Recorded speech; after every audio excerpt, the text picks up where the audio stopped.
In Greek, there are two words for time. The first word is chronos time, like chronological time. It's the clock time. The other word is kairos.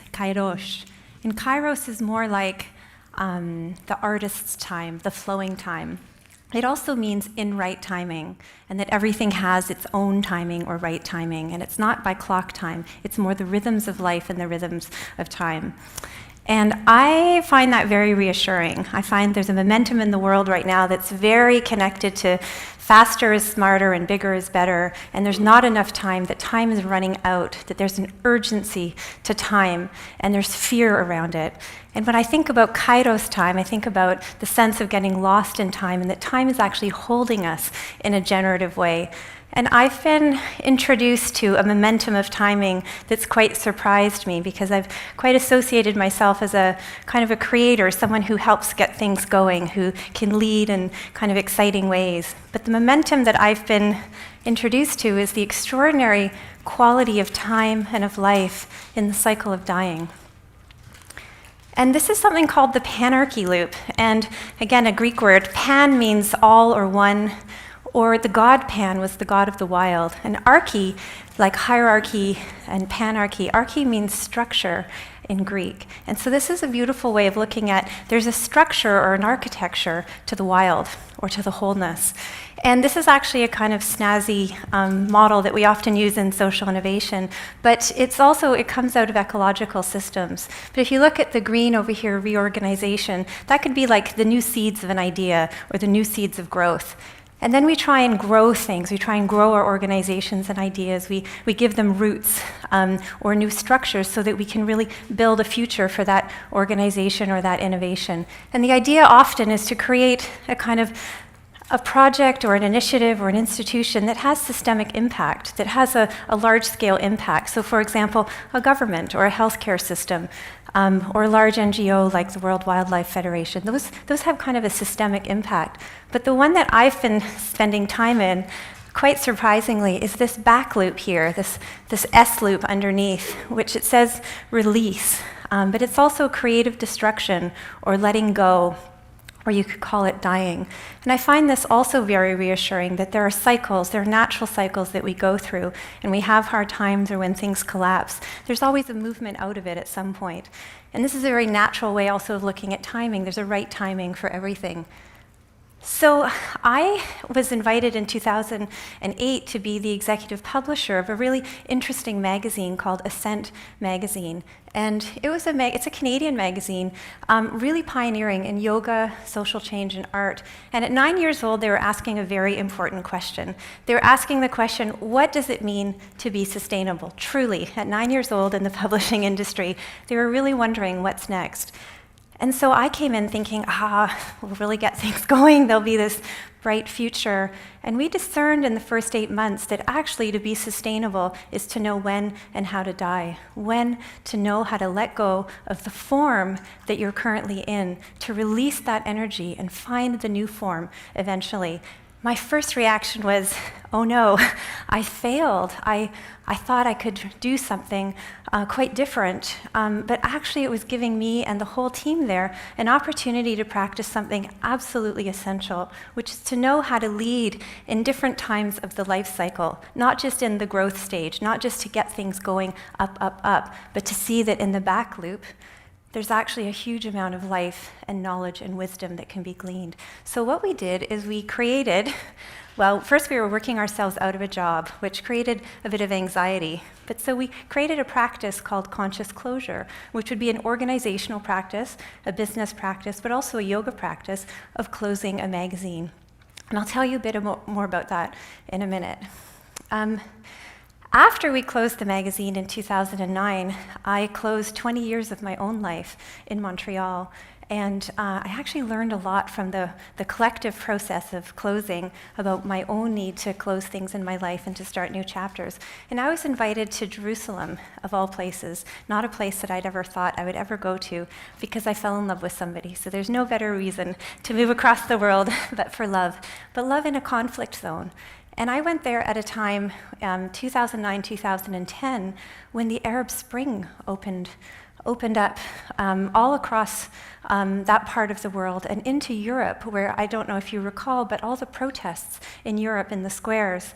And there was a huge amount of protest, of revolution, of collapsing of old forms. So the form of governance, the form of economics, the form of maybe non-citizen participation in how we lead our countries. And citizens were standing up and saying, no, we need something else, and we need to take a part in this. And it created a huge amount of tension and collapse and fire. And so the difference between the magazine and this was the magazine, we said, aha, I think it's time to close. Let's do that together. In Greece and all across Europe, it was more of a revolutionary impulse. So in Greece, one of the ways that we work, and also I realize we work this way with the magazine, is that when there is this time of not knowing what to do or how to do it, you have to create a minimal optimal structure. You have to create enough structure for all the chaos and all the unknowns and all the unpredictables to have a place, because those unpredictables and those unknowns have a lot of information for what could possibly come next. So we work with something called the chaotic. So just enough order and just enough chaos can create what we call a chaotic space, where actually when those things meet in an intentional way, new ideas, emergent ideas, unknowns that hadn't been visible have the chance to come through. So one of the ways we do that in Greece is by creating spaces for people to come together in their chaos, in their fear, and in their excitement about the possibilities for a new future, and to learn together. And so a 4-day gathering or a 4-day training might allow people to learn some new methodologies around participatory collaboration and things like that. But actually what we're doing is we're containing the energy and the new impulses so that they have a space to come through and to come up. And so these are some of the ways that we do this with citizens, and they self-organize, they're invited, they hear the call for, yes, I want to be part of something new, or I'm already creating something, and is anybody else doing that? And we create the space for them to meet and to create new networks and new initiatives together. So some of the practices of conscious closure, one in this, but they're both collective kind of experiences of consciously closing or being in collapsing and birthing at the same time, a very kind of difficult place to be. The first thing is reframing leadership. That leadership is stewardship, it's hosting, it's convening, that the kind of leaders who can gather people and allow each person to also be a leader is the kind of leadership we need when we're in chaos. Every voice counts. The diversity of voices really counts. The other is to name the moment for what it is. It's time to close, let's close. We're in chaos, let's name it, because it actually gives a lot of energy and focus when you know where you are in the life cycle. In the back loop, have a good question to guide you. So what does it mean to be sustainable is a really good question. Another good question is, what is the work that really needs to be done? Or how do we create new systems that serve and sustain people and the planet? Those are calling questions. Those call in people who are also asking that question. And then this idea of creating a container in the practices, the chaotic, for working with all the unknowns and allowing us to not know together. There's a beautiful skill right now, I think, in leadership of not knowing together, and to allow ourselves to be in that and to not jump to things before we've really felt and sensed the new possibilities. The other one is to invite, and to invite the community to participate. So with the magazine, we told our whole community that we were closing, and they raised $20,000 so that we could create a final issue of Ascent magazine, a 10th anniversary legacy issue, and it was absolutely beautiful. So in the final closing, there was a celebration, there was a creation of something while something else was leaving. And in Greece, I have to say, the importance of storytelling. When you really don't know what's happening, when you're really in a new time where you haven't seen it before, when you start to tell your stories, you remember who you are, and you remember what's possible as a human, as a family, as a society. So these are some of the practices of conscious closure. And the reason I'm sharing them with you is because they actually helped me understand many things when I came into a very, possibly the most intimate experience of conscious closure. And I'll just catch my breath. In 2012, I was working in Greece. My dad's here. I was working in Greece, and I came home for my parents' 50th wedding anniversary. And it was a beautiful event. 2 days later, my mom was diagnosed with cancer. And she had cancer in all of her inner organs, and she had cancer in her brain. So immediately we knew as a family that we were in a palliative situation. And palliative named the cycle. It wasn't to fight it, it wasn't to deny it. My mother absolutely embraced that this was the call, this was the cycle of life. So suddenly we were a family that was palliative. The second thing that happened is my mom immediately said, we're going to write an email. We just had a huge party with 50 of our closest friends and family. They need to know. It's 2 days later and everything has changed. And so we wrote an email to everyone. And sure enough, within minutes and days, we had all of these beautiful emails back from people witnessing my mother and the impact that she had on them in their lives. And it was the most beautiful thing. It was like plumping my mother's soul up before it was getting ready to journey in a new direction. She was being filled with the love and the life that she had experienced through other people's eyes. And it was like a living eulogy. We often say the eulogy afterwards. But when the person hears how important that they've been in the lives of others, you can't imagine, I think, the courage it allows them to build to go into a very unknown journey of dying. The second thing that happened, and this was my mother being a participatory leader. She was throwing it out there, this is what's happening, who wants to be involved and how. So one of the things that happened was that those people who received that email began to inquire into their own inner process of who have they lost in their lives, that maybe that grief has been unattended. Maybe there's a remembering or a remembrance of something in their own personal lives that my mother's invitation was opening up for them. And we have a great friend who took me aside at one point and she said, I'm remembering my mother and my mother passing away and I'm lighting a candle for her now, 20 years after her death. My kids think I'm a little bit crazy, but it's really meaningful to me. I thought, well, that was Mom. Mom created that invitation to allow people to enter into a much deeper space of their own lives. The third thing this participatory kind of invitation did was that it allowed me to contact a lot of my friends from around the world, and they began to really support me as well. And one of them from Afghanistan, whom my mother never met, but he knew all about our family, he wrote and he said, in our culture and in our faith, we say, the gates of heaven open at the feet of the parents. And it was such a beautiful, beautiful image. And I found myself often at my mother's feet. And in the moment she died, that's where I was. And I thought, Mahmoud, he really gave me something in that moment of loss. I felt like I was part of something bigger. So it's a very radical act in our culture to invite people into the process of dying. The second thing is the chaotic. Having order and meeting chaos allows for new things to emerge. So we couldn't cope with everything. With my mother's care. And we realized that we needed some help to create some more order around this very unpredictable journey of my mother's cancer. She was very clear she wanted to die at home, and so this is our home calendar. And calling in the Palliative Care Network in Toronto, and I would say they're a network of angels that had been previously invisible to me, this extraordinary network of people who do this for a living.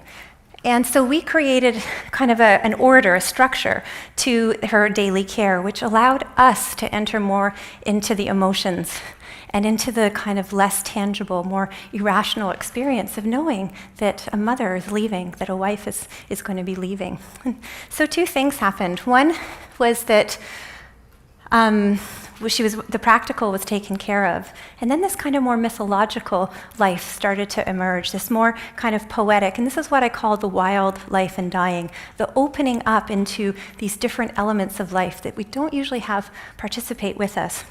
So my mother had cancer in her brain. Her mind was working differently. She was making different connections. Every so often she would lose consciousness, but she was really still with us.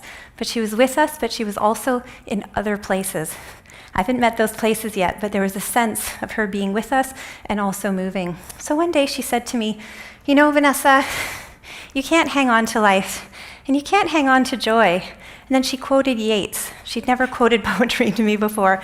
And she said, he who